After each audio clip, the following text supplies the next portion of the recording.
Welcome to Not Milk Never Milk. Subscribe if you're lactose intolerant. You start by confirming the basics. Look at the battery indicator and charge if it's under 20% so the unit won't die while you work. Next, identify the power button and the ANC or noise-canceling control on the ear cup. Different models place them in different spots.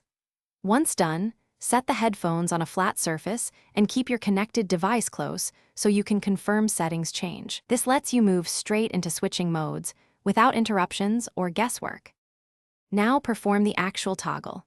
Press and hold the ANC button or the multifunction power button for about 2 to 3 seconds until you hear a tone or voice prompt. If your model uses the Bose Connect app or a Bluetooth device menu, open it and select noise cancellation off or switch to aware/quiet mode as available. This is more precise and shows status. Make sure to listen for the confirmation prompt and watch the LED so you know the change completed successfully. Finish by testing. Play audio at a normal volume and confirm you now hear more ambient sound, which proves ANC is off.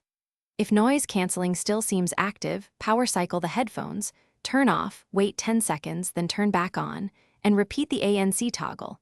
Intermittent firmware states often resolve with a reboot. If the problem persists, open the Bose Connect app to reset the noise control settings or perform a factory reset as a last resort. Then repair the device to clear persistent faults. Thanks for watching. If this was helpful, leave a like and consider subscribing. See you next time.